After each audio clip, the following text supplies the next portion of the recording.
Two men in a smoking room were talking of their private school days. At our school, said one, we had a ghost's footmark on the staircase. What was it like?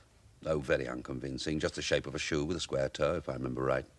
I never heard any story about the thing, which seems odd. Why didn't someone invent one, I wonder? You can never tell with boys, said the other. They have a mythology of their own.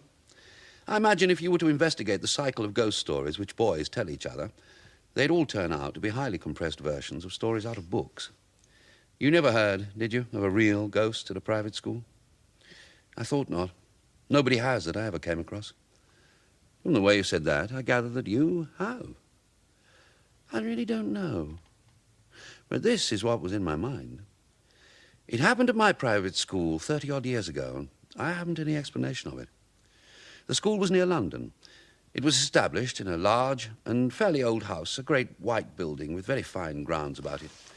There were large cedars in the garden and some ancient elms in the 3 or 4 fields which we used for our games. I came to the school in September, soon after the year 1870.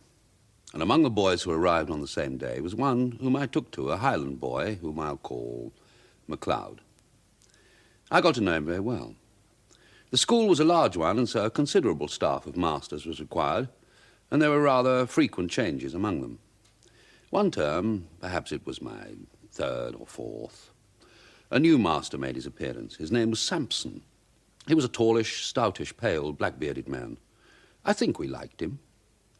He'd travelled a good deal and had stories which amused us on our school walks, and I remember that he had a charm on his watch chain that attracted my attention one day, and he let me examine it.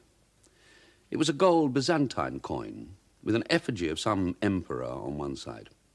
The other side had been worn practically smooth, and he had cut on it his own initials, GWS, and a date, July the 24th, 1865.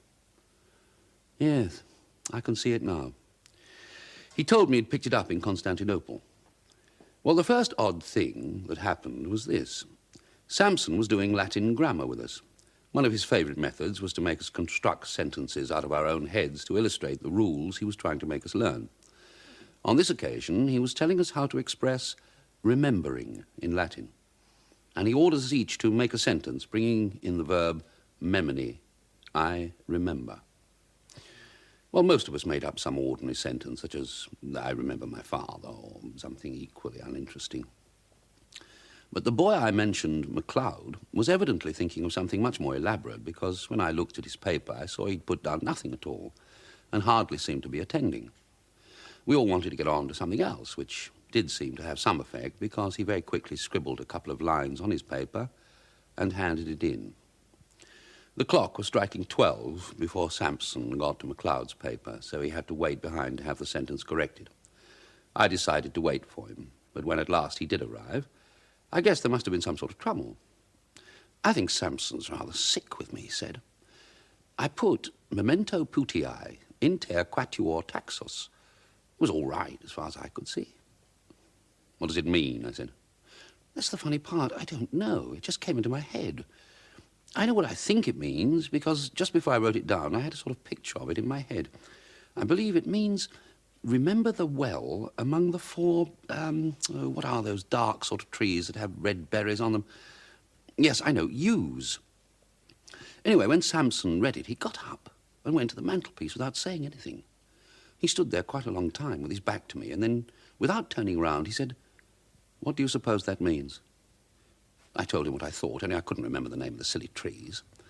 And then he wanted to know why I put it down, and I had to say something or other. After that, he left off talking about it and asked me how long I'd been at the school and where I lived and things like that. Then I came away. The next day, MacLeod took to his bed with a chill or something, and it was more than a week before he was back in school again. Then about a month later, there was another incident.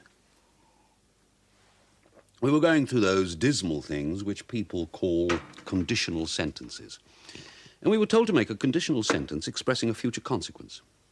We did it and showed our bits of paper to Sampson, who began to look through them. All at once he got up, made some odd sort of noise in his throat, and rushed out by the door, which was just by his desk. We sat there for a minute, and then we went up to look at the paper still lying there. The top one was written in red ink, which no one in the class ever used. We all looked at it, including MacLeod, and all took their dying oaths that it wasn't theirs. Then I thought of counting the bits of paper.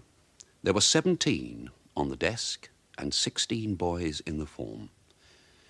I bagged the extra paper and kept it, and I believe I still have it now. What was written on it seemed harmless enough.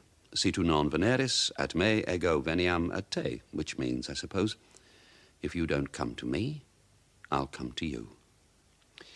But there's another odd thing about it. That same afternoon, I took it out of my locker. I know for certain it was the same bit because I'd made finger mark on it. And no single trace of writing of any kind was there on it. Anyway, so much for that. After about half an hour, Sampson looked in again, said he'd felt unwell, and told us that we might go. That day was a half holiday, and next day Sampson was in school again, and it was on that night that the third and last incident in my story happened. We, MacLeod and I, slept in a dormitory at right angles to the main building. Sampson slept in the main building on the first floor. There was a very bright full moon, and sometime before 2 o'clock, I was woken by someone shaking me. It was MacLeod. "There's a burglar getting in through Sampson's window." As soon as I could speak, I said, "Why not wake everybody up?" "Because I'm not sure who it is," he said. "Don't make a row. Come and look." I came and looked. There was no one there. I was cross enough with MacLeod, yet it seemed to me that there was something wrong, something that made me very glad I wasn't alone. "I didn't hear anything at all," he said, "but about 5 minutes before I woke you, I found myself looking out of this window here, and there was a man sitting or kneeling on Sampson's windowsill and looking in. And I thought he was beckoning." "What sort of man?" MacLeod wriggled. "I don't know, but he was beastly thin and looked as if he was wet all over." He glanced round, then whispered, "I'm not at all sure that he was alive." We went on talking in whispers some time longer and eventually crept back to bed. No one else in the room woke or stirred the whole time. Next day, Mr. Sampson was gone, not to be found, and I believe no trace of him has ever come to light since. In thinking it over, one of the oddest things about it all has seemed to me to be the fact that neither MacLeod nor I ever mentioned what we had seen to any third person whatever. Of course, no questions were asked on the subject, and if they had been, I'm inclined to believe that we would not have been able to make any answer. We seemed unable to speak about it. "That is my story," said the narrator. "The only approach to a ghost story connected with a school that I know. But still, I think, an approach to such a thing."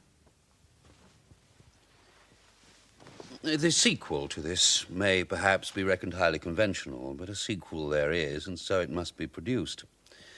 There had been more than one listener to the story, and in the latter part of that same year, one such listener was staying at a country house in Ireland. One evening, his host was turning over a drawer full of odds and ends in the smoking room. Suddenly, he put his hand upon a little box. "Now," he said, "you know about old things. Tell me what that is." My friend opened the little box and found in it a thin gold chain with an object attached to it. He glanced at the object and then took off his spectacles to examine it more narrowly. "What's the history of this?" he asked. "Odd enough," was the answer. "You know the yew thicket in the shrubbery? Well, a year or two back, we were cleaning out the old well that used to be there, and what do you suppose we found?" "Is it possible that you found a body?" said the visitor, with an odd feeling of nervousness. "We found two." "Was this thing found with them?" "It was. Among the rags of the clothes that were on one of the bodies. A bad business, whatever the story of it may have been. One body had the arms tight round the other. They must have been there 30 years or more. You may judge we filled the well up fast enough. Do you make anything of what's cut on that gold coin you have there?" My friend held the coin up to the light. "I think I can," he said. "It seems to be GWS July the 24th, 1865.